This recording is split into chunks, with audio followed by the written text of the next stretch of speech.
It has long been obvious that changes must be made within Ferrari's team. This season, the Italians threw away the championship due to a series of strategic errors, poor car reliability, and driver errors. Revolving around these changes, there has been news that Carlos Sainz will have a new team principal for the following season, and this was met with cautious optimism for Sainz. This week, Ferrari announced that Frédéric Vasseur will take over as the company's chief executive officer following the departure of Mattia Binotto. The Frenchman will officially begin his duties after the new year and will be in charge of directing the preparations for the 2023 season at the marque.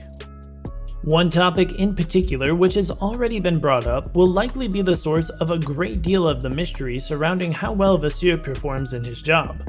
Binotto was eager to give Charles Leclerc and Sainz as many opportunities as possible to compete against each other in races, but there have been rumors that the new boss might want to change that policy. Even though Carlos Sainz Jr. has just moved up into third place, the team decided to bring him in for a pit stop during the closing stages of the French Grand Prix.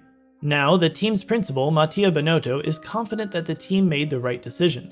By the 41st lap of the race, Sainz had advanced to third place, having passed Sergio Perez after starting 19th on the grid. As a result of him being unsafely released in front of Alexander Albon's Williams while he was making his pit stop, he was given a time penalty of 5 seconds to serve. According to Binotto, Ferrari called him in for a second pit stop because of this, as well as the fact that they were concerned about the amount of life left in his medium compound tires.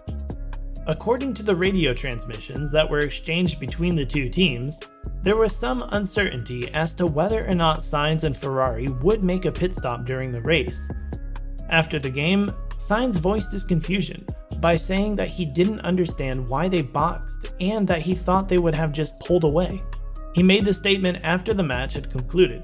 Despite this, Binotto was certain that the group had arrived at the best conclusion for the situation.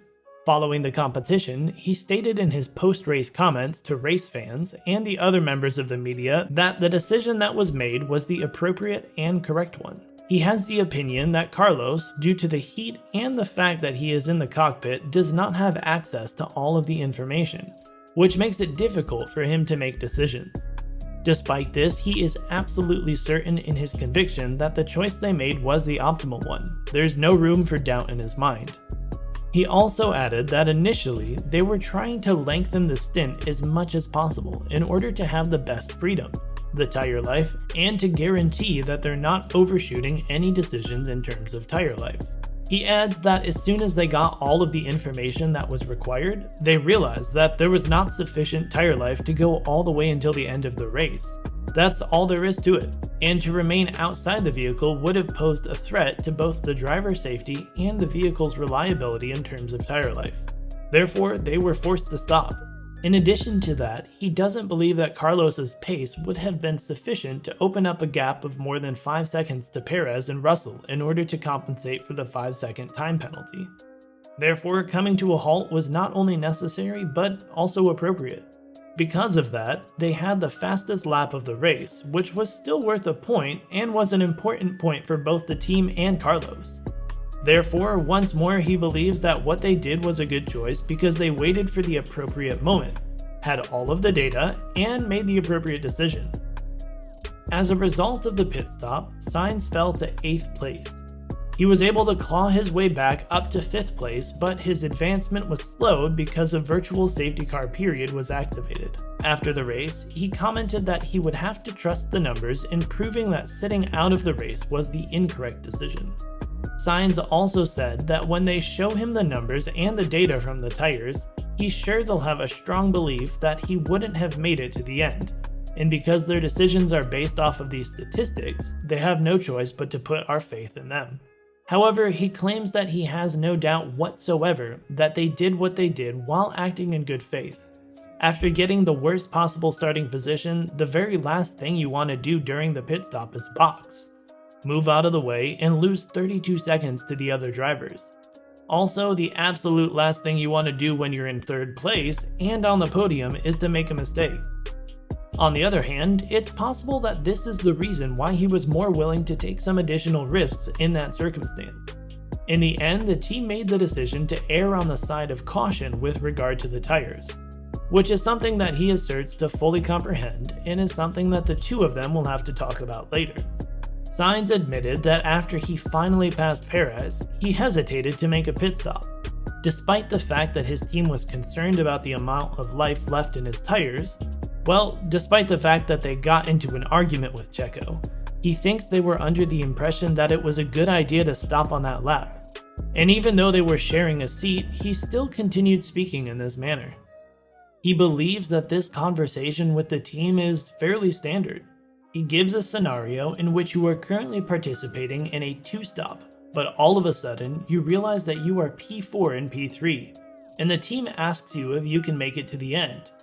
And he was there thinking to himself, let me think about it a bit, because he needed to get a better feel for the situation and figure out what was going to take place. In the end, he was the one who was the one telling them, I don't think it's possible. But after he passed Checo, his excitement was notable when he said, I'm P3, let's try it. Finally, he was able to get past Checo after putting his life in danger, and to that point, he said to himself, yeah, let's try to finish on the podium. Even though he knew the pit stop was going to cost him 32 seconds of his race time. In the end, the fact that they have a greater number of people than he does convinced him to comply with the instruction to pit. He went on to say that people need to understand that the team is in the best position to make that decision, and he's confident that they will analyze it together. In addition, he hopes that they will provide an explanation to him regarding why they made the decision. Sainz says that he is satisfied with his performance across all 3 days in France, despite the fact that he was only rewarded with 5th place at the end of one of his strongest weekends of the season. He feels like, if it weren't for the penalty, this would have been a race weekend where we could have fought for pole position and the win, he said. I'm really disappointed. He adds that even with the penalty, with a perfect race, with a normal pit stop and no penalty and everything, they could have gotten to the podium, which is actually a very strong weekend. Adding to that, a very successful weekend for him as a driver, one that fills me with self-assurance after its completion. In the end, he says that he will settle for 5th place and the point awarded for having the fastest lap. However, there is no doubt that it will be a weekend that will boost his confidence. Well, what do you think is the future of Sainz? Share your thoughts in the comments section down below. Also, if you enjoyed the video, why don't you hit that subscribe button for more news? All done? Okay, well we'll see you in the next video. Bye for now.